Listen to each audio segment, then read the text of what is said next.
میرے کریم نبی نے فرمایا جب تم شادی شدہ مرد اور شادی شدہ عورت دونوں کو زنا کرتا دیکھو تو دونوں کو سنگسار کر دو، یہ اللہ تعالیٰ کی طرف سے دی گئی سزا ہے۔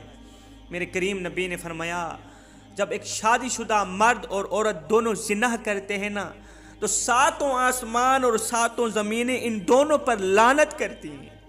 میرے کریم نبی فرماتے ہیں جس طرح شراب پینے والا شراب پیتے وقت مومن نہیں رہتا، فرماتے ہیں جس طرح چوری کرنے والا چوری کرتے وقت مومن نہیں رہتا، سیم اسی طرح زنا کرنے والا بھی زنا کرتے وقت مومن نہیں رہتا۔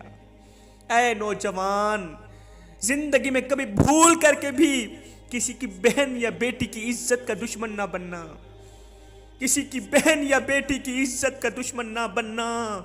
قسم خدا کی اس وقت تک مرے گا نہیں جب تک اپنی ان دونوں آنکھوں سے اپنی بہن یا بیٹی کی عزت کو خاک میں ملتا نہیں دیکھے گا، اس وقت تک مرے گا نہیں۔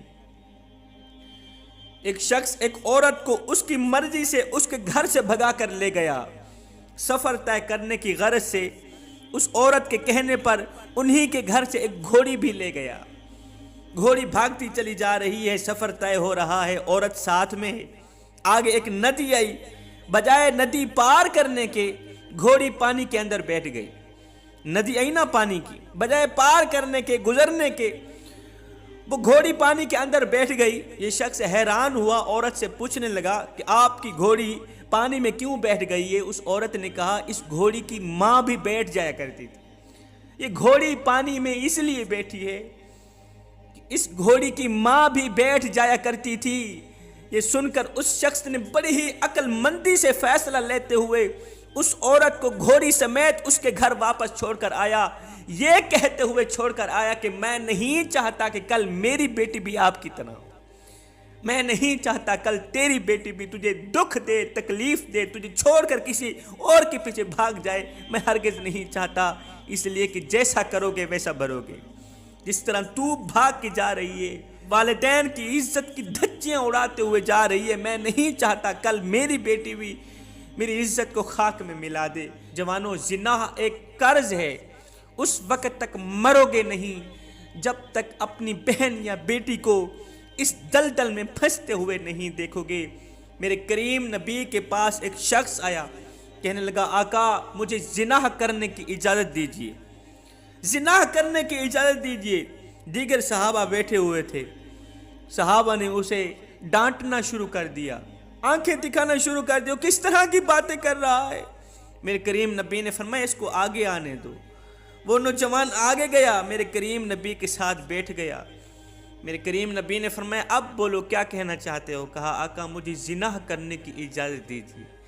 میرے نبی نے فرمایا اچھا یہ بتا کہ تیری ماں زندہ ہے؟ آقا زندہ ہے۔ تیری بہن بھی ہے؟ آقا بہن بھی ہے۔ اچھا یہ بتا کہ تو اپنی ماں کے حق میں بدکاری برداشت کرے گا؟ کہا آقا بالکل نہیں کروں گا۔ اچھا اپنی بہن کے حق میں بدکاری برداشت کر سکے؟ آقا ہرگز نہیں کروں گا، کوئی میری بہن کے ساتھ بدکاری کر کے دیکھو تو صحیح، سر تن سے جدا کر دوں گا۔ میرے نبی نے فرمایا اچھا یہ بتا اپنی خالہ کے ساتھ پھوپھی کے حق میں بدکاری پسند کرے گا تو؟ ہرگز نہیں کروں گا، ہرگز نہیں برداشت ہو پائے گی۔ میرے نبی نے فرمایا پھر تو جس کے ساتھ زنا کرے گا، بدکاری کرے گا، وہ کسی کی ماں ہوگی، وہ کسی کی بہن ہوگی، وہ کسی کی بیٹی ہوگی۔ اس عورت کے بھائی یہ سب کچھ کیسے برداشت کر پائیں گے؟ وہ تیرا سر تن سے جدا نہیں کریں گے؟ میرے کریم نبی نے اس نوجوان کے کندھے پہ ہاتھ رکھا۔ میرے نبی نے فرمایا نوجوان اللہ کی نافرمانی نہ کیا کر، زنا نہ کیا کر، زنا عمر میں برکت ختم کر دیتا ہے، زنا چہرے کی رونق کو زائل کر دیتا ہے، زنا سکون کا جنازہ نکال دیتا ہے، بربادی عروج پہ آ جاتی ہے۔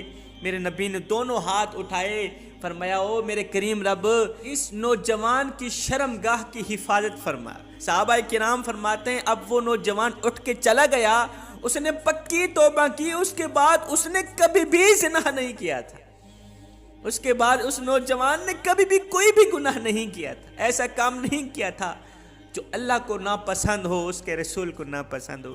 حضرت سیدنا علی المرتضیٰ شیر خدا کرم اللہ وجہ الکریم فرماتے ہیں زانی کے لیے، زانی انسان کے لیے 10 سزائیں مقرر کر دی گئی ہیں۔ 10 سزائیں ملیں گی، 3 دنیا میں، 2 مرتے وقت، 3 قبر میں اور 3 حشر والے دن۔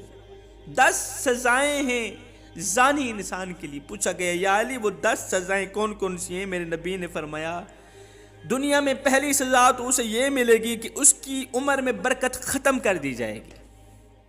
دوسری سزا یہ اس کے چہرے سے رونق ختم کر دی جائے گی، اس کے چہرے کی خوبصورتی زائل کر دی جائے گی، وہ اتنا بدصورت ہو جائے گا کہ اس کی خوبصورتی دن بدن بدصورتی میں تبدیل ہوتی جائے گی۔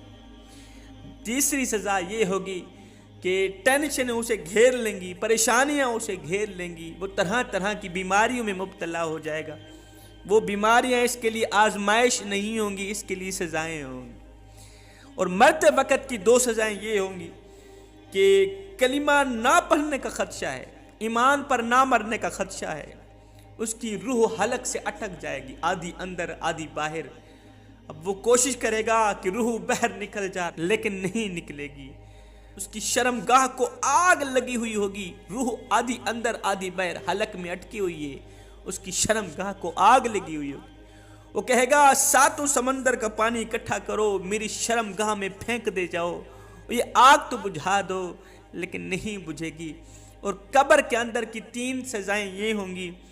حضرت علی رضی اللہ تعالیٰ عنہ فرماتے ہیں کہ زنا کرنے والے شخص کی شرمگاہ پر اللہ تعالیٰ ایک سانپ مقرر کر دے گا، وہ سانپ روزانہ اسے ڈسے گا، ڈنگ مارے گا، جب وہ ایک بار کاٹے گا تو زنا کرنے والا 70 گز اور زمین میں دھنس جائے گا، 70 گز اور زمین میں دھنس جائے گا۔ وہ سمجھے گا کہ یہ مجھے بہت بڑا عذاب دیا جا رہا ہے، لیکن نہیں، بہت بڑا عذاب تو اس کے لیے جہنم میں تیار ہے۔ اس کی قبر کو تنگ کر دیا جائے گا، اس کی ہڈیاں ایک دوسرے میں پیوست ہو جائیں گی۔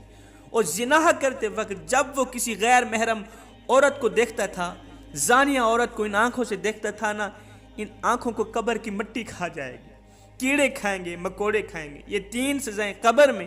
حشر کے دن کی 3 سزائیں یہ ہوں گی کہ اللہ تعالیٰ اس بندے کو نفرت بھری نگاہ سے دیکھے گا، غضب کی نگاہ سے دیکھے گا۔ دوسری سزا جہنم کے تمام دروازے کھلے ہوئے ہوں گے اور جہنم میں بھڑکتی ہوئی آگ بھی اپنی آنکھوں سے دیکھ رہا ہوگا۔ تیسری سزا اسے یہ ملے گی کہ جہنم میں اس کی شرمگاہ سے اتنی بدبو پھیلے گی، اتنی بدبو پھیلے گی کہ اہل جہنم بھی پریشان ہو جائیں گے۔ جوانو خدارا اس مرض سے بچ جاؤ، اس بیماری سے بچ جاؤ، یہ مرض، یہ بیماری، یہ بری عادت تمہیں جہنم میں نہ لے کے چلی جائے۔